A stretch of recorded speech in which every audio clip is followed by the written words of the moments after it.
Bienvenue sur The Myth Factory pour ta dose condensée de Wargame autour de l'univers Age of Sigmar. Aujourd'hui, on va rentrer dans le vif du sujet, mais avant tout, mise en ambiance.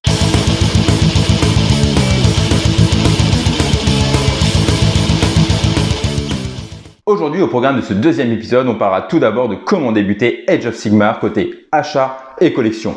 En second point, on parlera des règles autour du War Scroll des Black Knight. Et enfin, en troisième point, petit point sur l'actu de cette semaine. Allez, c'est parti!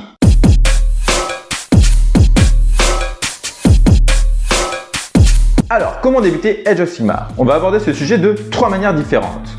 L'idée est de vous partager mes tips, mon ressenti et mon vécu lorsque je suis tombé dans ce monde et notamment dans la passion de Age of Sigmar. Ça vous permettra peut-être de vous y retrouver un petit peu et de pouvoir gagner du temps si vous aussi vous débutez ou vous avez envie de vous relancer dans le monde du hobby. En premier point, on va parler tout d'abord plutôt du côté économique, c'est-à-dire dépenser un minimum d'argent si vous vous lancez ou vous relancez dans cette passion. Effectivement, aujourd'hui on ne va pas se cacher, Age of Sigmar est une passion qui coûte relativement cher. Et oui, si vous voulez faire une partie de Age of Sigmar, vous allez avoir besoin d'une armée, de quoi l'assembler, de quoi la peindre, et notamment d'un plateau de jeu pour pouvoir mettre une ambiance, un décor à vos parties de Wargame. Pour cela, je vous conseille de commencer tout d'abord une armée en vous basant sur les Start Collecting. Ce sont les boîtes à l'effigie de chaque armée qui vous permettront à moindre coût d'avoir les éléments essentiels pour construire votre armée. Ces boîtes coûtent entre 65 et 80 euros. Elles auront à l'intérieur tout d'abord un héros, c'est-à-dire un général qui vous permettra de commander votre armée. Vous aurez ensuite une battle line, une troupe de base qui sera le noyau de votre armée et vous aurez la plupart du temps soit une élite, une cavalerie qui vous permettront de renforcer votre armée et d'apporter un peu plus de jouabilité à votre contenu. En achetant deux Start Collecting, c'est-à-dire en dépensant à peu près entre 130 et 160 euros, vous vous retrouverez déjà avec une armée assez étoffée pour pouvoir faire de belles parties, avoir de la rejouabilité, apporter plus de stratégie et donner un peu de difficulté à votre adversaire. Cette manière économique va avoir un avantage, c'est que vous allez un peu limiter vos frais dans les dépenses des figurines, ce qui va vous permettre d'en garder pour le matériel d'assemblage, la peinture et les décors qui permettront de donner un peu plus de cachet à vos parties Wargame. L'inconvénient en contrepartie, c'est qu'effectivement en achetant deux Start Collecting identiques, vous allez avoir déjà visuellement toutes les mêmes figurines sur le jeu et ensuite vous allez manquer à un certain moment d'une certaine rejouabilité ou vous allez avoir une certaine redondance dans les règles de vos unités. Vous pourrez bien sûr améliorer ça au fil du temps en rajoutant des unités différentes par-ci par-là.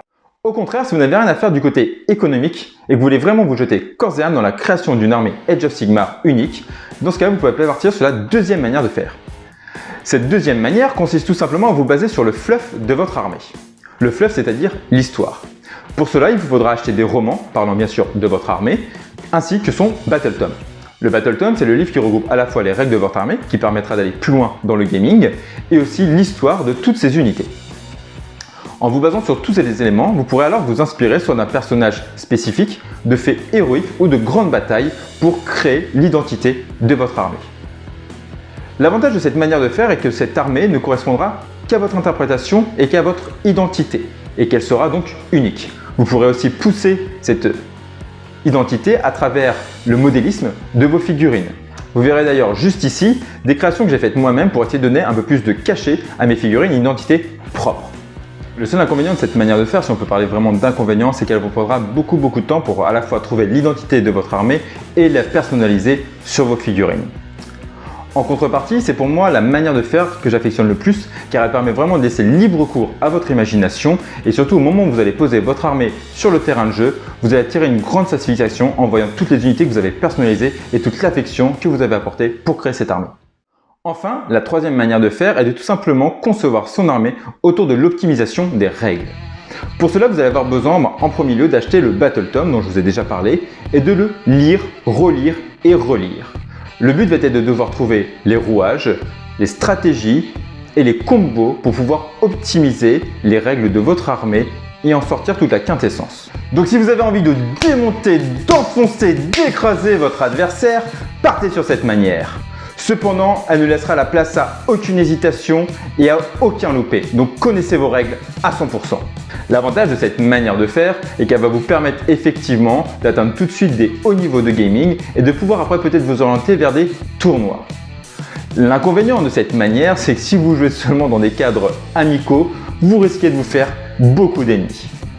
Maintenant que nous avons vu les 3 manières de faire de Minis Factory pour commencer dans Age of Sigmar, je vous propose de rentrer encore plus dans le vif du sujet en analysant une unité de ce jeu. Je vous propose aujourd'hui de vous consacrer au War Scroll des Black Knights. Allez, c'est parti!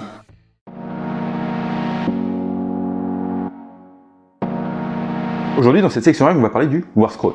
Le War Scroll, c'est la fiche de règles de votre unité. Pour cela, on va choisir les Black Knights, une cavalerie de la Legion of Nagash. Ce War Scroll se divise en 2 parties. En haut, vous aurez tout d'abord les caractéristiques de votre unité. En dessous, vous aurez les règles bonus que vous pourrez utiliser à certains moments dans la partie pour aider votre unité à être plus puissante. Si on regarde les caractéristiques simples de votre unité, on peut voir tout de suite que celle-ci a 2 points de vie, un mouvement de 12 pouces et une sauvegarde à 5+. Ce qui est plutôt assez faible comme caractéristique pour une unité dans Age of Sigmar. Si on regarde ensuite son profil d'armes, vous aurez 2 attaques pour chacun de ses profils, c'est-à-dire pour sa lance et pour les sabots de ses chevaux, qui pourront faire au maximum 1 damage, c'est-à-dire une blessure à votre adversaire par attaque réussie. C'est-à-dire qu'une figurine de cette unité peut réaliser au maximum 4 blessures à une unité adverse. Si on regarde ensuite les règles, vous allez avoir des règles bonus comme par exemple la charge cadavérique qui vous permettront, si vous réalisez une charge, d'augmenter la force justement des attaques de la lance de cette unité. Et vous avez aussi à côté le bouclier des cryptes qui est une capacité qui vous permettra d'augmenter la caractéristique de sauvegarde, c'est-à-dire la save à 5+, pour la faire passer à 4+, ce qui vous permettra donc d'augmenter la résistance de votre unité aux attaques adverses. À la première lecture de ce War Scroll, on peut tout de suite en voir les forces et les faiblesses facilement. Les Black Knights sont une cavalerie légère, il faudra bien le garder en tête. Sa capacité de mouvement de 12 pouces vous permettra facilement de bouger sur le terrain de jeu et de pouvoir aller chercher les objectifs à droite à gauche, composante essentielle pour gagner des parties à Age of Sigmar. Cependant, il faudra garder en tête que c'est une unité avec une faible létalité et une faible résistance. Il faudra donc charger des unités en face qui auront peu de points de vie ou une faible sauvegarde, ce qui vous permettra de les tuer pour pouvoir reprendre les objectifs. Maintenant que nous avons vu comment analyser un War Scroll, on verra plus tard dans d'autres vidéos comment booster une unité en lui rajoutant des règles spécifiques via une allégeance ou via un héros qui viendra soutenir cette unité. Je vous laisse et je vous dis à tout de suite pour les news.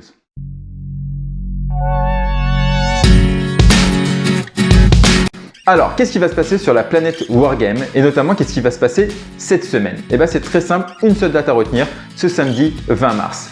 Games Workshop fera à 15 h heure française une preview sur l'ensemble de ces univers et vous pourrez notamment voir les nouveautés Age of Sigmar qui vont arriver.